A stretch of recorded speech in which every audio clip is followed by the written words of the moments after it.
সাবিনা সাইফ দেখো pleural effusion সে বিভিন্ন স্টেটে বিভিন্ন কন্ডিশনে মেডিস্টিনামের উপর ডিফারেন্ট ইম্প্যাক্ট ফেলে। যেমন দেখো এখানে প্লুরাল ইফিউশন, অপেক, হেমিথোরাক্স, আমরা এটাকে কলাপস বলবো না, কনসলিডেশন বলবো না, কারণ মেডিস্টিনামটা অপোজিট সাইডে শিফটেড, তাই না? হার্ট তোমার দেখো যে কোথায় চলে আসছে, যে এটা, এবং টাকিও কিন্তু একটু মানে শিফটেড। তো যখন আইটি টিউব দেওয়া হলো, সবাই দেখতে পাচ্ছ এই যে এখানে তুমি টিউব দেখতে পাচ্ছ, আইটি টিউব দেওয়ার পর যে ফ্লুইডটা যখন বের হয়ে গেল, একটু ডিকম্প্রেস হলো, তখন আবার কিন্তু হার্ট তার জায়গা মতো চলে আসলো। তুমি এইটার পজিশন দেখো, এইটা হার্টের রাইট বর্ডার, আর এই হার্টের রাইট বর্ডারটা দেখো, এই ল্যাটারাল ওয়াল থেকে এই হার্টের রাইট বর্ডার ডিস্টেন্সটা দেখো, আর এইখানে তোমার ডিস্টেন্সটা দেখো, আবার ঠিক জায়গা মতো চলে গেছে, তাই না? এখন এইখানে এসে দেখা কি একদম উল্টা, সেখানে ছিল তোমার একদম রাইটে শিফটেড, এখানে আইটি টিউব এখনও আছে। এখন আমরা যে ফ্লুইডটা হার্টকে রাইটে মানে ঠেলে দিচ্ছিল, তাই না, শিফট করিয়েছিল, সেটা বের করার পর তো সেন্ট্রালি আসবে, নর্মাল মাঝখানে আসবে, এটা ঠিক আছে। কিন্তু এখন কি সেন্ট্রালি আছে? নর্মাল পজিশনে আছে? নাই, এটা কিন্তু লেফটে চলে আসছে, মানে সেম সাইডে চলে আসছে। এটা কেন হলো? হ্যাঁ, ভেরি গুড। এখানে দেখো তার প্লুরাল থিকেনিং হয়েছে এবং রিট্রাকশন, তাই না? সে এখন নিজের দিকে চেপে নিয়ে আসছে। তার মানে মেডিস্টিনাল শিফটিং সাইফ, মেডিস্টিনাল শিফটিং যে সবসময় একদম অ্যান্ড্রোমোকিয়াল লিশন অথবা প্যারেনকেমাল লিশনের জন্য হবে তেমনটা নাও হতে পারে। প্লুরা নিজেও কিন্তু প্লুরাল থিকেনিং সে কী করে চেপে টেনে নিয়ে আসতে পারে।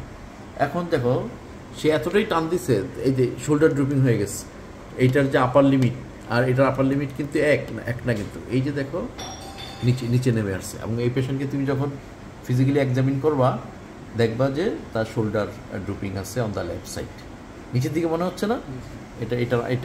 এটা দেখো এবং এটা দেখো যে একটু নিচে নেমে আসছে।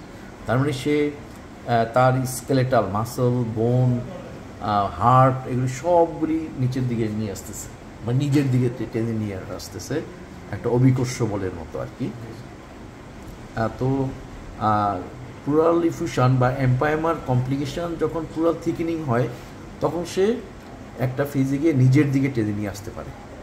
যখন আইটি টিউব দিয়ে ফ্লুইডটা বের করে ফেলা হয়, তখন হার্ট আবার নর্মাল পজিশনে চলে আসে, এবং before aspiration of fluid or before IT tube massive pleural ইফিউশনে ডেফিনেটলি তোমার মেডিস্টিনাল শিফট হবে, উইথ সাম এক্সেপশন শিফট হবে। আর অল্প প্লুরাল ইফিউশন হলে সেখানে আমরা পেতে পারি, নাও পেতে পারি।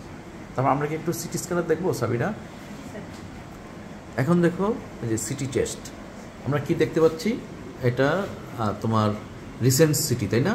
টিউব দেওয়ার পরে, প্লুরাল থিকেনিং ডেভেলপ করার পরে এখন তো এই যে চলে আসছে, হার্ট মেডিস্টিনাম তোমার লেফটে শিফট হয়ে গেছে, এটা একদম সেন্ট্রালি থাকার কথা, চলে আসছে একটু লেফটে।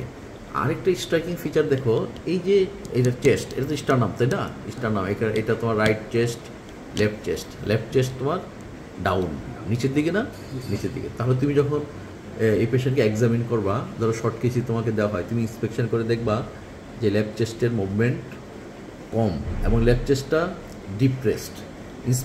ভিজুয়ালি দেখবা যে একদম ইন্সপেকশনই দেখবা যে এটা নিচের দিকে চেপে আসছে, এবং এই ফাইন্ডিংগুলি তোমার মিস করা যাবে না। তাহলে কীভাবে এটা হলো, তুমি কিন্তু এখন ইনসাইড দেখতে পাচ্ছ। আমরা যখন শর্ট কেসে এক্সামিন করি, দেখি যে তার চেস্ট মুভ করছে না, অথবা চেস্টটা ডিপ্রেস হয়ে আছে, তার এর আরেকটু ভিতরে গেলে যেটা আমরা সিটি দিয়ে দেখতে পাচ্ছি, সেখানে এই ঘটনাটা ঘটেছে, যে এখানে থিকেন্ড হয়ে আছে, অথবা কোনো একটা প্যাথোলজি আছে যেটা কি করতেছে, রিট্রাক্ট করে আছে, টেনে আছে। আর আরেকটা হলো যে এখানে অ্যালভিওলাই থাকলে এয়ার গিয়ে এটাকে এক্সপান্ড করতে পারতো, এখানে সে এক্সপান্ড